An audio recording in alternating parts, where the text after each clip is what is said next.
Welcome to Fit After 40. Today we have our guest, Jim Fleming. He's a very accomplished endurance athlete who regularly podiums in a bit of a niche form of endurance racing called journey racing.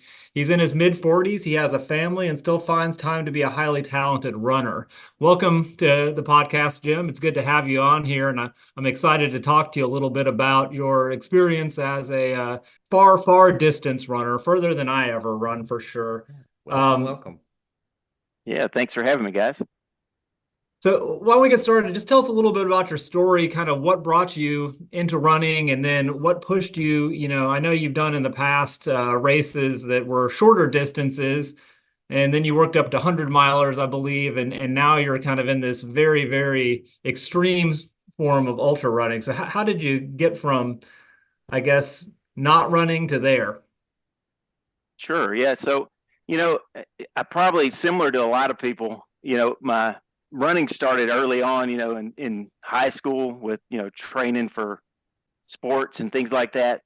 And then, most people get back into running a little later in life for fitness reasons. So, working on getting in better shape, losing weight, that kind of stuff, taking care of my health.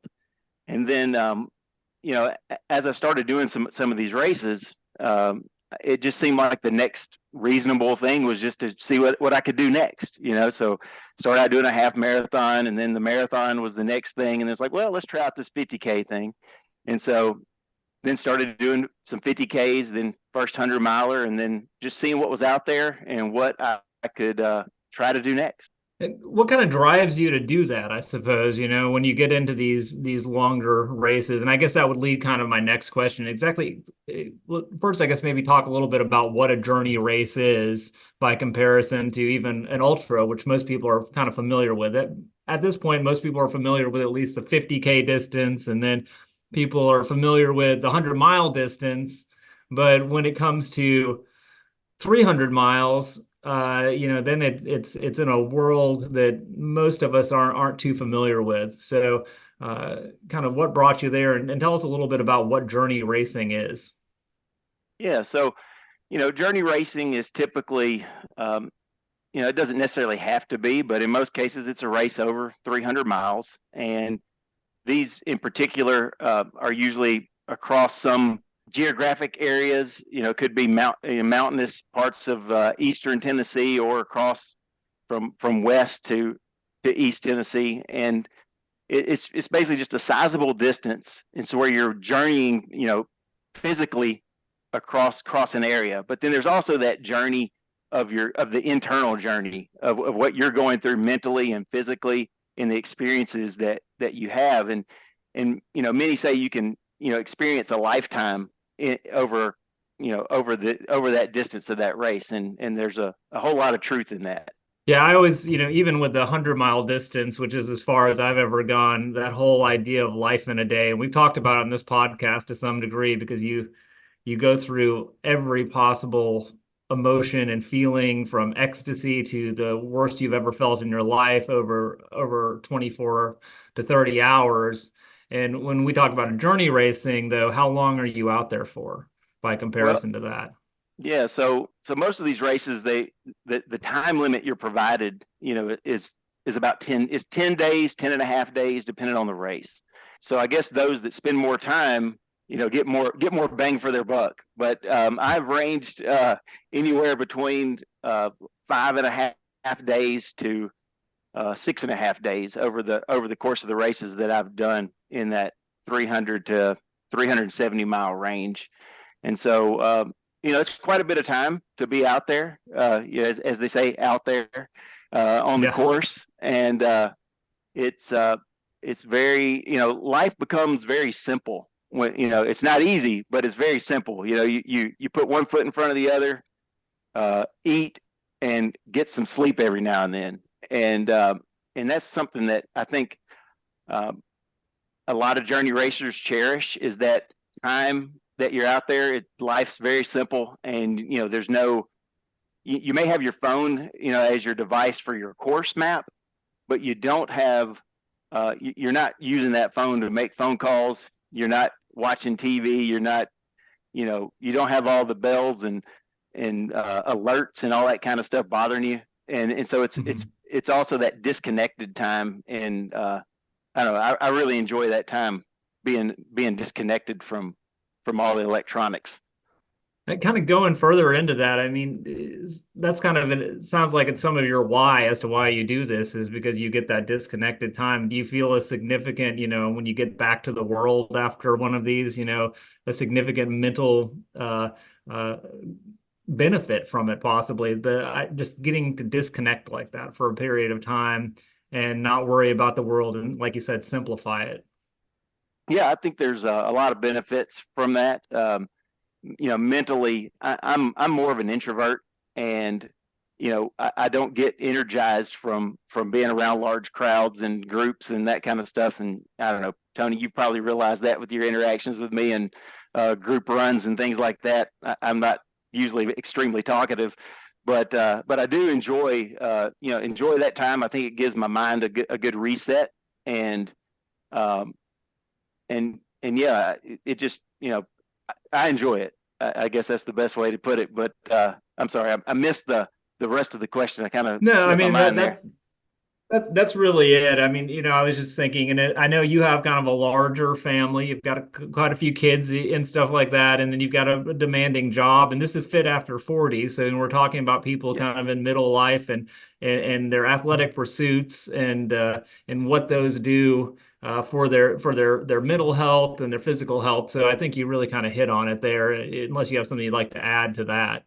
well, additionally, that's kind of on the other end of that. But when you're coming back into society and integrating back in with your family after being away from that period of time and just kind of being disconnected, it's sometimes a little bit overwhelming. I've got a family of there's a family of six. I have four kids, and you come back after there's a lot of silence when you're out on the course because it's just you most of the time. You may not see another participant in the race.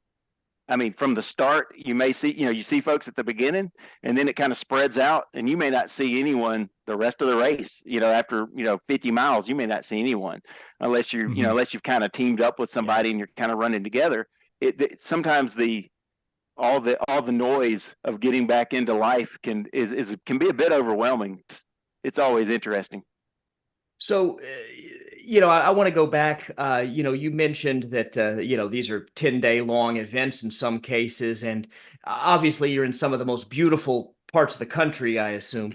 And how do you balance kind of the desire to stop and smell the roses and really enjoy the experience while staying mindful of your time? I mean, it is a race, right? It's a competition, and you do want to finish in a good time, but you also want to stop and kind of soak in that view, right? Yeah, it's tough to balance, but when you're in a race like this, there's a lot of it's a lot of time. There's a lot of time there, and as long as you're continuously moving forward, there's time to enjoy the scenery. Slow down. Walk a bit. In reality, there's a lot of walking that goes on in the walking, hiking, speed walking, whatever you want to call it. Right. But yeah, there is a lot of that goes on. So there's a lot of opportunity, to be able to soak it in. There's even some of the races, depending on the format, requires that you take selfies at certain places with it on the course, and so that kind of reminds you, oh yeah, I need to be, pay attention to what you're looking at because some of the selfies are, in front of, natural landmarks and things like Right. that. Yeah. And for some of our listeners, going back to Chris's racing point, I mentioned that Jim's a top, really good at this sport, and I believe you're usually a top five finisher. Am I correct there? I usually top two, I believe, even at that. Yeah. So, Well, I've finished in various places within the races I've you know participated in, but the most recent two, the one I ended up winning, and the other I was second. So yeah, that is accurate. very good. And the main reason I wanted to have you on here too is to talk specifically about the idea of grit.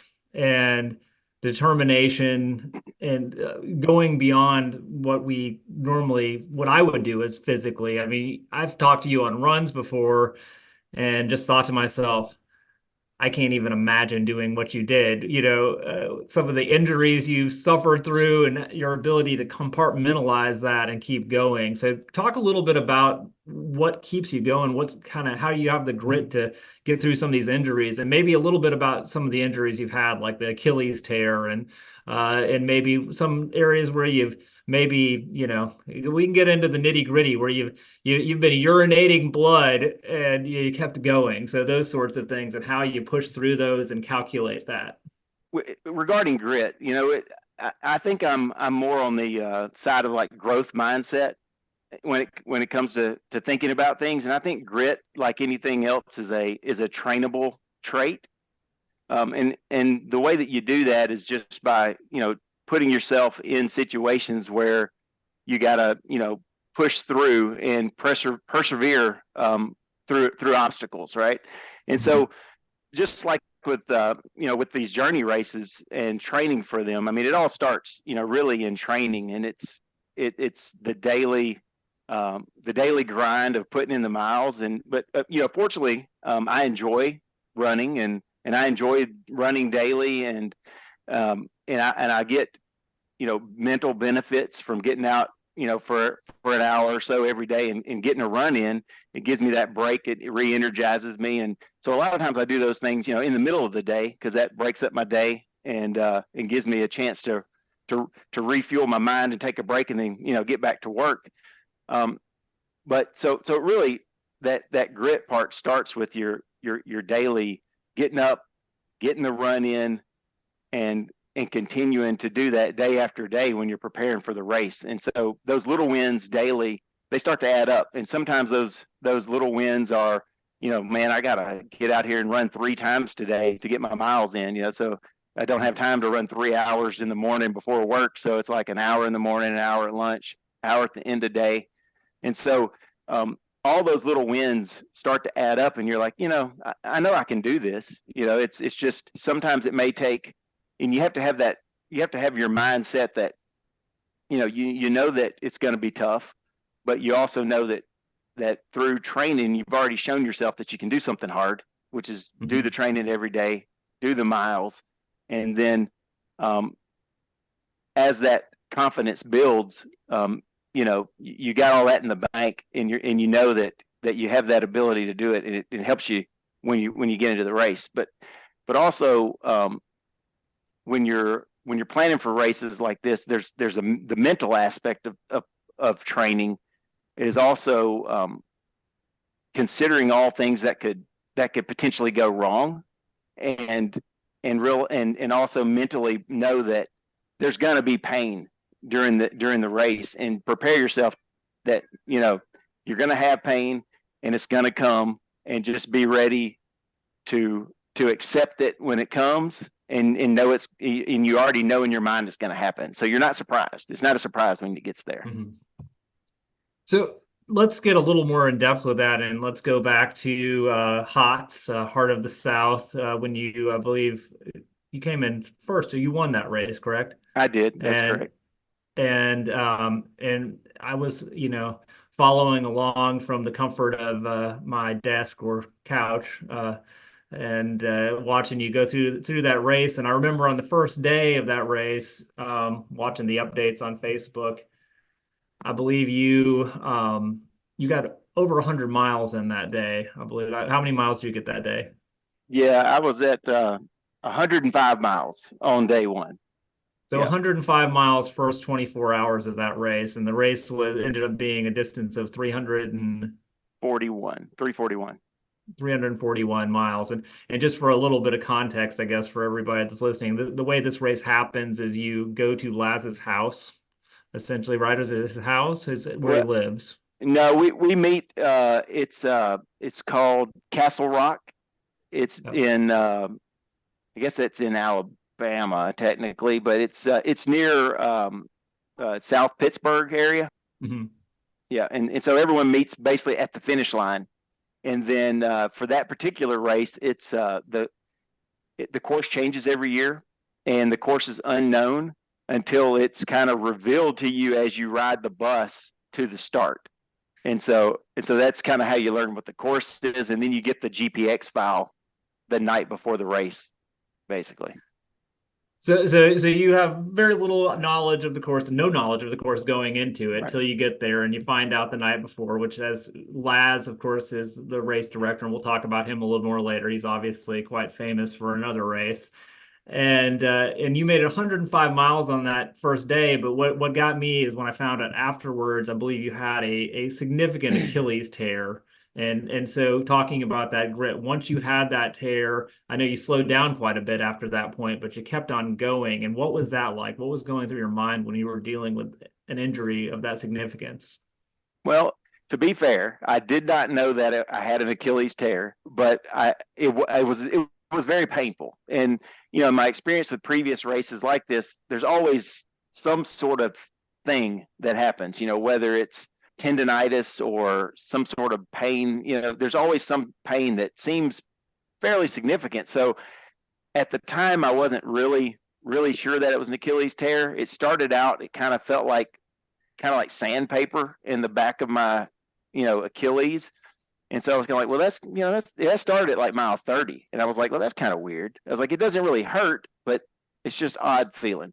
I just kept moving along, but obviously it continued to get worse. And it was about 241 miles in is where it really started to kind of lock up on me. I stopped and took a nap. And I woke up and it was like extremely difficult to get back moving again.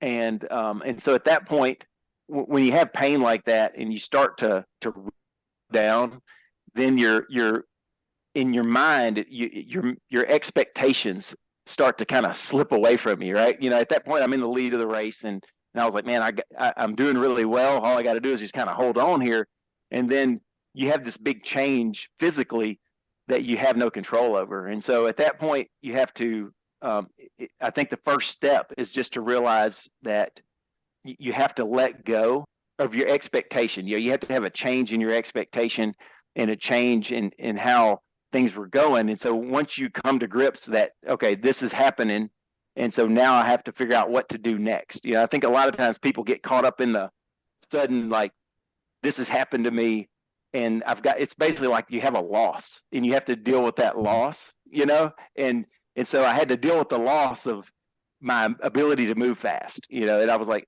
but I didn't know exactly what it was. And so at the time, I got moving, kind of tried to move again, and I was about the area, I was around the Ocoee River, and there's some picnic tables. I don't know if you're on Highway 64, I believe it is, there by the Ocoee. You'll see there's like and there's some picnic tables along the river there. And so I stopped at one of those, and I'm taking my shoe off, and I'm trying to look at my Achilles and ankle area, and it's all swollen.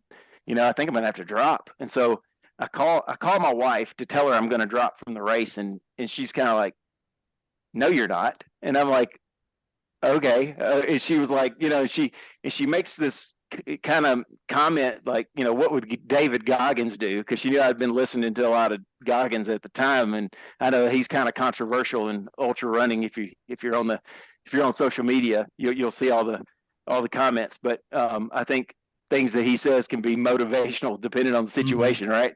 And so I was like, yeah. And so I mumbled something that she was surprised I said, and I don't remember exactly what the words were, but at that point I'm like, yeah, you're right, because she knew that if I dropped from the race at that point without really knowing for sure what was wrong, and she was like, you're still able to walk, right? And I'm like, yeah, I mean, I'm able to walk. There's, it's not great, but I'm able to move. And so at that point, I realized that I was still in the lead, and so I said, okay, here's what I'll do. I'll continue moving, and if someone catches me, then I'll make the decision. Then what my next decision would be, whether to keep moving or to drop from the race at that point. So yeah, it's so I've made the choice to keep moving. Of course, I was praying for relief of pain and hoping that things would get better. And so another thing about that is I don't normally take ibuprofen or anything like that, and I'm pretty natural when it comes to stuff like that. So at this point in my life, I probably hadn't had a ibuprofen or any kind of, any kind of medication like that in probably 5 years. And and about it was about an hour later, this guy just pulls up on a motorcycle, and he's like, "Hey, are you doing the race? This is outside of Cleveland." And I'm like, "Yeah, I'm doing the race." And he was like, "You need anything?" I was like, "You happen to have any ibuprofen on you?" And he was like, "No." He's like, "But I'll go get some." I was like, "No, that's not necessary." It's like, I was like, "No, that's fine." I knew the gas station was coming up. I'm kind of familiar with that area. And so, but he drives off on the motorcycle and he comes back and brings me ibuprofen. And I was like, "Man, this is like awesome." And so I took the ibuprofen, and in like 30 minutes, it like, because I don't take it very often, it actually did some good. I mean, the pain was gone, and I was able to start walking fast then. And I was like, "Man, this is great." And yeah, so I did that. He gave me some gummy worms, which I hadn't had gummy worms, the sour ones. It was like, I don't normally eat that either, but I took them, and it was like the best tasting thing I'd had in like a long time. I mean, it was crazy. Got me to the gas station, and then I bought a whole bunch of ibuprofen. That's something, I am not as extreme as you on not taking ibuprofen, but I also like I purposely don't take ibuprofen for any aches and pains just for that reason, because I know in a race, when I hit that pain threshold that I can't take anymore, it's going to be so much more effective if I hadn't taken it in previous times. That's kind of interesting. Well, I just want to ask, like, if you're, if you don't typically take anti-inflammatories, and then you take one to address a real injury, you kind of run the risk of exacerbating that injury, right? I mean, you could turn what might have been a couple of weekends in an ice pack into a month or two of physical therapy. Am I wrong about that? You're probably not wrong. Okay. And in this particular case, I ended up, finishing the race. I didn't get caught, though. It was very close. I got someone within 7 miles of me before the end, and that was a whole thing, because I don't know if y'all are aware, but like during these races, you have like 12-hour check-ins, and so when it's basically on a Google form, and it populates a Google sheet, and then you can see where everyone is in relation to you on the Google sheet. And so I do that last check-in, and I'm climbing up the mountain there. It's like, once you get to the top, this is on the back side of the normal finish line. Well, I say normal, the finish line that's normally for like Vol State. So this same finish area, but just the opposite direction, coming from Georgia to the finish line instead of from Tennessee to the finish line. I get to the top of the climb, and that was when I did the check-in, and I was a half marathon from there to the finish. And so I get up there and I do my check-in, and I look, and the guy checks in behind me, and like the previous check-in, he had been quite a distance behind, and he had made a lot of distance up on me in the last 12 hours. And he was 7 miles behind me. And so, but one of the things that Laz does that's great about these races is he doesn't let you know how close that person is behind you in reality. I mean, you see the check-ins, but then you don't know how fast that person's still moving. And so it was a great motivator, and pushed me a lot harder than I would have pushed myself otherwise, had I known, really the distance and how fast he was able to close in on me. And the check-in could be from the previous day, right? I mean, you said it's 12 hours, so you see the check-in, you're like, well, yesterday this guy was however far behind me. So Yeah, well, at that point, it was the current, like the immediate 12-hour check-in, right? So it's like 7 and 7 is like the check-in. I see. They check in no matter where you are, right, every 12 hours. So you get that update. I see. It's not passing a checkpoint. Correct. Yeah. It's a time. I'm sorry. Yes, it's a time check-in. So it's like 7 a.m., 7 p.m. Yeah, no, that's okay. I didn't say it. So got it.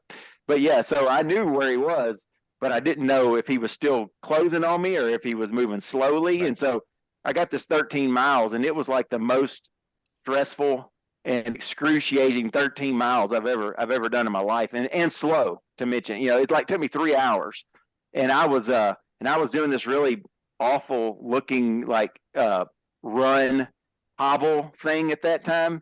And so it was like I was trying really hard to run, and it was like, doing the whole like mailbox to mailbox or light post to light post, and just trying to push through the pain as much as I could.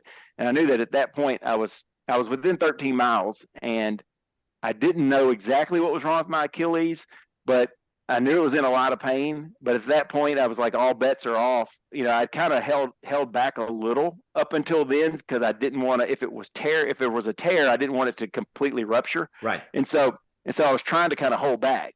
But at that point I wasn't. I was just pushing as long as I could and bear the pain. And then I would walk a little, and then I'm like, all right, I'm going to bear the pain a little more. Oh, I was going to say they could probably use that footage for an episode of The Walking Dead or something. Oh yeah, it was bad. Yeah, it was bad. What did the recovery from that look like after you got done with this race? Yeah, so when I finished, I obviously I knew something was not right, and so I went to the doctor and learned that I had about a 30% tear on my Achilles.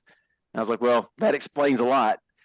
And then it took me, I was like 6 weeks in a boot for it to heal. And then I was able to start walking after that. I think to physical therapy once, and they gave me some exercises, and they were like, you're probably going to be just fine. They were kind of like, we have a feeling you just need the exercises and you're going to do them. I'm like, yeah, just give me what I need to do, and I'll come back if I need more. And basically I did the physical therapy they gave me to do, and I used walking, very early as most of my physical therapy. I started walking and getting an hour of walking in. I don't know, Tony, if you were seeing the Strava updates at that time, but I was doing a lot of walking. And then Sure. and then I got back after about 3 months. I started doing a little bit of running, and I was pretty much fully back to running at about 6 months, I would say, after the injury. So let's turn the focus a little bit now towards training, because I've trained, no more than the 100-mile distance, and that's a commitment for sure. But I think almost anybody that's just a decently committed runner can probably just keep up a decent volume and run a 100-mile race, and that's not a problem. But I feel like, the mental and physical aspects of going beyond 100 miles has to require something more. And maybe I'm wrong, but do you have any thoughts on that? As far as like training volume and training plan? Correct. Yeah. Yeah. So there are people that do the races on probably not much more, if not about the same as you could on a 100-mile race. And I would say the first time that I did one of these races, it wasn't on much more training than I've been doing for 100-milers.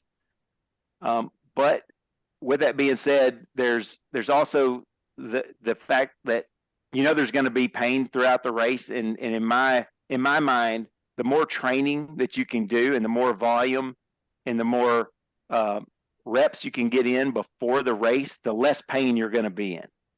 And so some of my training is for pain avoidance. So I know that it's going to be painful, and I know that the more volume I have, the less pain I'm going to have. When I get to the peak of the training, which, most people, I stay within that 6 to 4 weeks out from the race. I try to have my biggest week. And that's usually around 130 miles. What I do differently than what I would do for a 100-miler, which, I don't necessarily do 130 miles when training for a 100-miler either, but I try to get in multiple like 50K runs, and multiple weeks, like 4 to 8 weeks, I would say, of consistent 100-mile plus weeks of running. And then another thing, I read this article one time, and I tried to find it a few weeks ago. It was a Runner's World article, a little bit older, and they talked about like 2-hour runs and the benefits of 2-hour runs. And so that's something I incorporated, where I try to get at least like 3 2-hour runs in a week when I'm really ramping up for one of these races. And I found quite a benefits, because like I went back and looked at my data for all the races that I've done of the 300+ mile distance, and I found that leading up to the 6 months before, I did about 1,500 miles in those 6 months. But I noticed that when I did 2-hour runs, as opposed to breaking them up into multiple runs a day, so you could do like 2 1-hour runs or a 2-hour run. I noticed that physically I had less pain in the race when I did the 2-hour runs more than just breaking them up.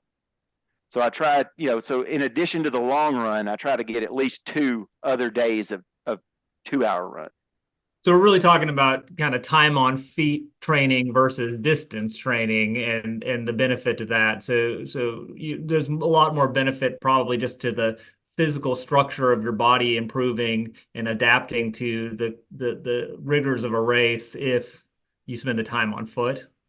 Yeah, I would agree with that. Yeah, and I think there's a definite benefit from the extra, the 2 hours together as opposed to breaking them up into 2 1 hour runs, because they're very different when you experience them very different because your body gets tired, whereas taking a break and then running another hour later. And I've noticed you've had some years sometimes. Obviously, this is the last time you had years between these races because of the injury, I presume. And you had a race this last summer that you did, which I believe were only for people that had placed highly in Laz's previous races. But typically, when looking at training for this kind of distance, how far out do you start training for it? I mean, for me, like, I maybe am looking at like a 8 to 9 month window where I really start ramping up a training plan for 100 mile distance in that time window. Or is it more or less than that? Yeah, so it's not much different than that. And for and I don't know what your normal, like, I mean, obviously I know a little bit about what your training is like, but um, I have a pretty high volume, I would say, relatively. It's one of those things where when you're in the middle of a thing, you don't realize how it's not normal. And so Hmm. I'm not sure at this point what's normal and what's not, right? So, but normally I'm around 40 to 50 miles, a week when I'm just a normal week for me, just daily running. I try to be at that 50 miles, just 7 miles a day without a long run gets you close to 50 miles, right? Mhm. So Hmm. so I'm in that 50 mile, maybe a little more, maybe a little less, just depending on the week, just normal. That's just normal training volume. And so I usually start really seriously looking at ramping up volume about 6 months out, with that being my normal base. And then what really changes is concentrating on adding mileage to my long run and doing those 2 hour runs.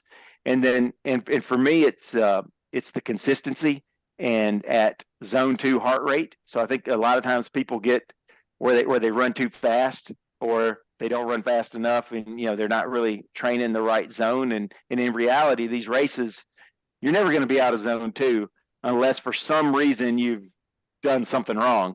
But you really want to stay at zone two or less, and you're going to be running and or walking. And so I try to do, train like I'm going to race, which is doing that slow running and also even walking when I need to. And so, like, even when I don't feel like running for a training day, sometimes people are like, no, you need to take a day off.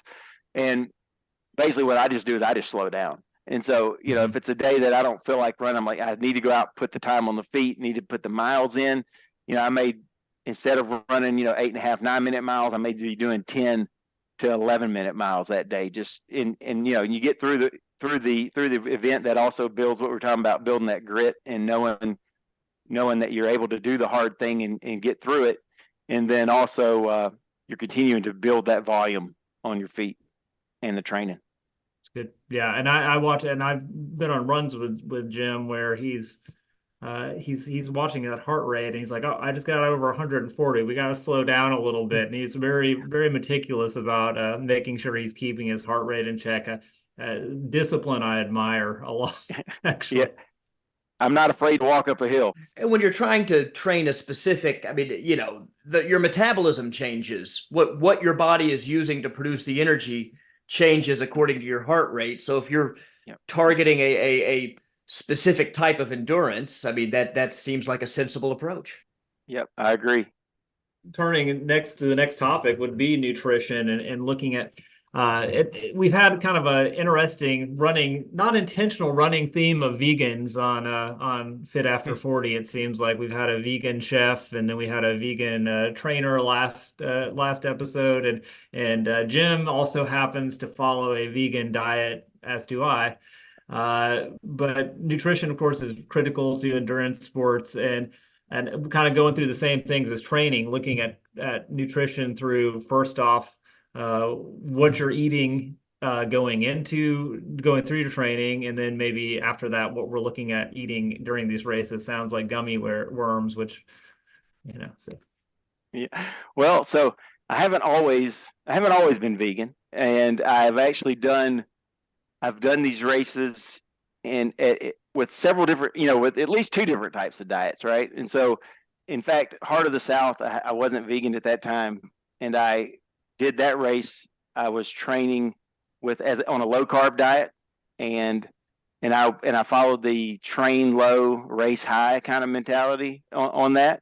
And I think there was a lot of benefits to one of the things I did was a lot of fasted running, and I believe that provides a lot of benefits for these types of races because food's not always available in the race, and your body being used to operating with a deficit I think is beneficial. I know not everybody would agree with that, but I had benefits from it.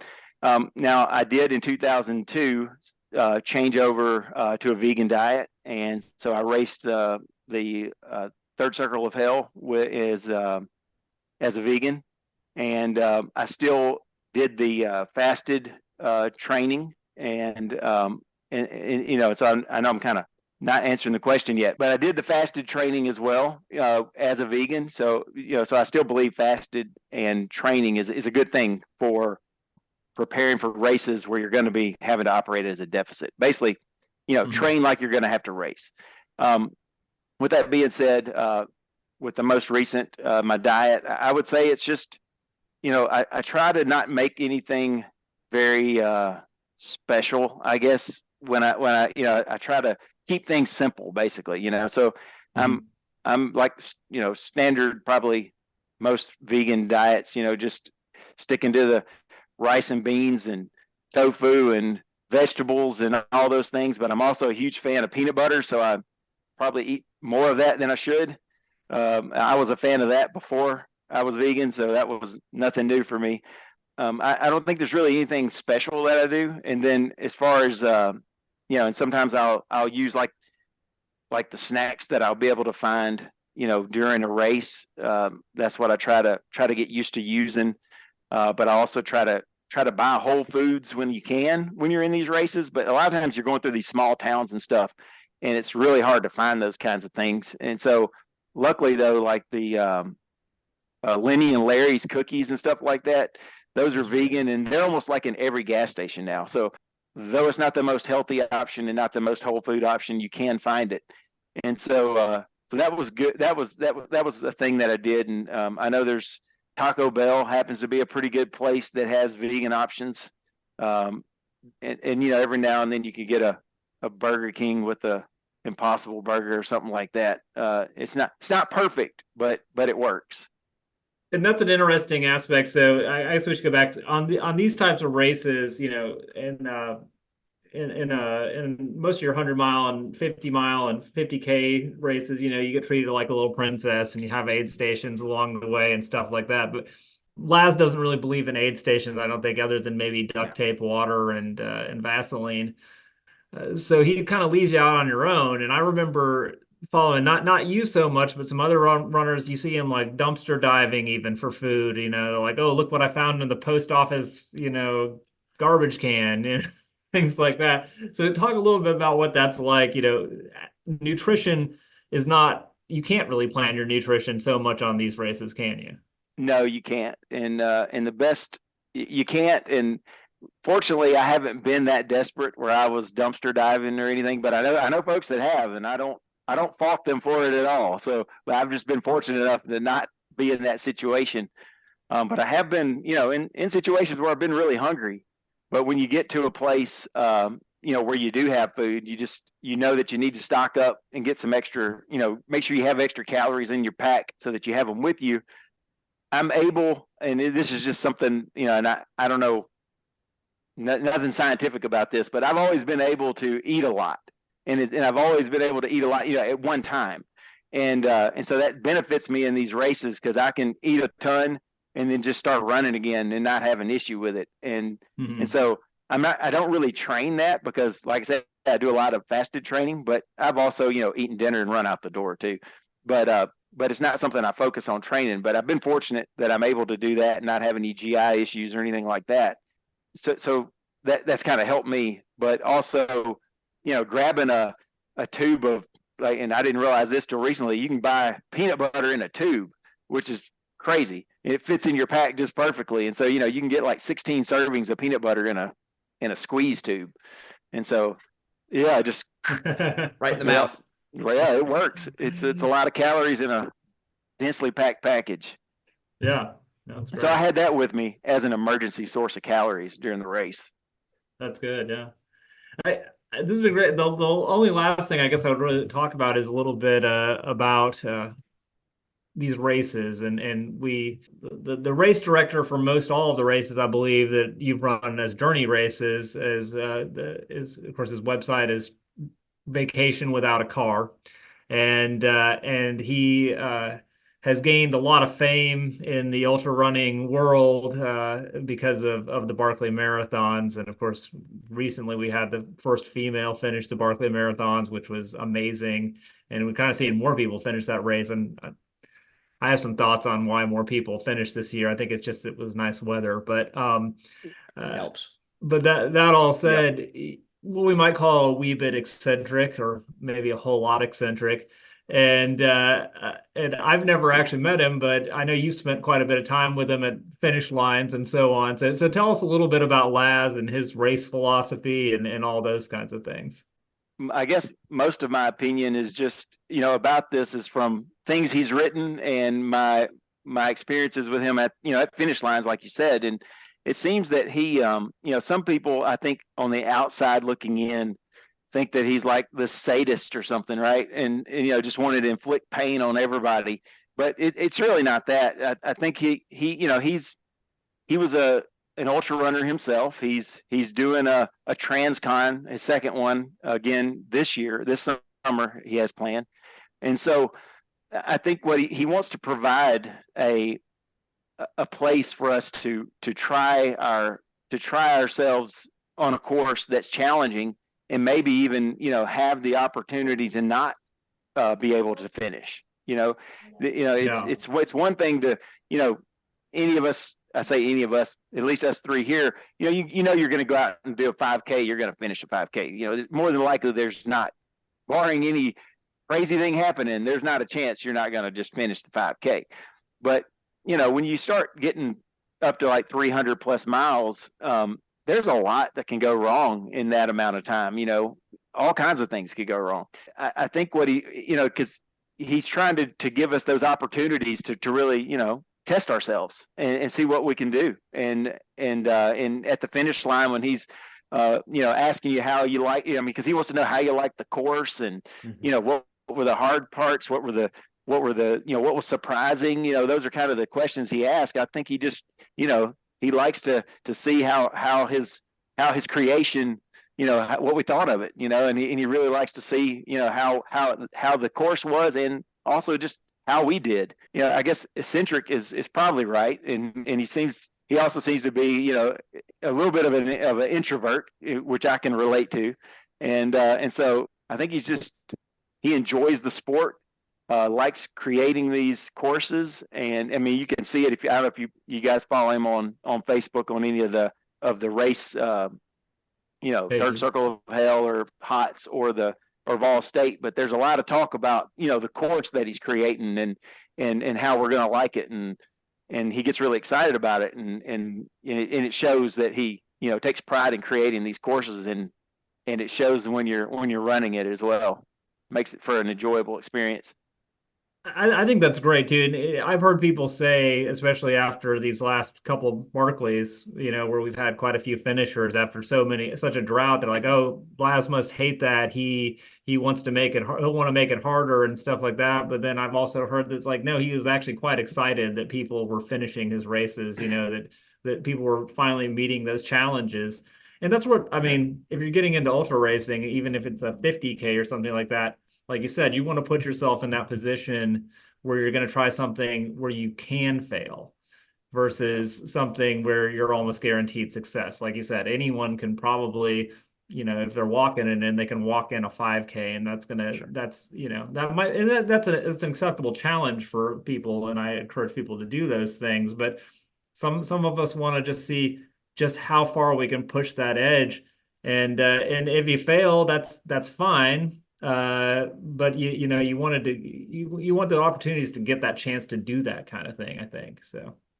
Oh yeah, for sure. And I mean, not that there's anything wrong with the 5K. I remember early on in my running, uh, it 5Ks were not easy. And I remember I asked someone one time, I'd finished. It was actually my first 5K that was actually a race, and I was like, how do you get better at these? And there's like, well, you need to run like longer. You need to run 6 miles. And I remember looking at the guy and being like, why would you do that? And this is, Yeah. I was like in my early 20s and or maybe 19 at the time, and I was like, why would you do that? And then it here I am, running 300 plus mile races. It happens, right? Yeah. But yeah, but I mean, everyone has to start somewhere, and I think anyone can do these races. It's just what's your passion? Do you like it? And I think if you like it and you want to do it, anybody who wants to do it can go out and do it. And I think there's something really fun about 5Ks because they are so inclusive. Everybody, a 5K is an attainable goal for almost anybody, barring some kind of disability or something. And I think that's what makes that distance fun is that virtually anybody can do it.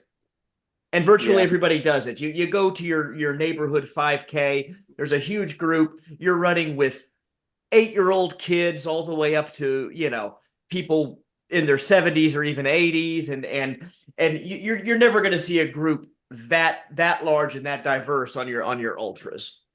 No, that's for sure. Yep. That's Yeah, and true. you can make those 5Ks hurt a lot. I usually like to. You try to run it in less than 20 minutes, it's going to hurt. Yeah. Yeah. Yeah. No, I mean that, ultras for me, and it sounds like your experiences. I almost kind of like, I always say that it's kind of like wringing my soul out, like it just kind of like clears everything from me. And once you get done with that, like you feel like you spent every last ounce of energy you possibly could have put into it. And you're going to hurt for about a day or two, but then after that, you just get a clarity that lasts for like about a month or so after that. That's just kind of unexplainable, that's why I do it a lot. I think is I want that clarity that comes from it afterwards, and it just kind of removes you from the world long enough. For me, usually no more than 30 hours. For you, for days. And then when you come back to the world, you've got a clean perspective on it and you've detached yourself from it. So, Yep. Yeah, I agree. It's a good reset, and yeah, it helps you realize that that you don't need all those comforts of life. You don't need all the, don't watch TV during that time either. And it's like, you come back and it's like sometimes world events have occurred and you're like, well, when did that happen? But yeah, you realize you don't really miss anything by being detached from those things, and it's probably you probably gain more being detached from it. I think so. Well, Jim, it's been really good talking to you today. And Yeah, thanks for joining us. Yeah, last thanks. question, I guess, what I would have for you, when's the next race? Well, I haven't signed up for anything yet.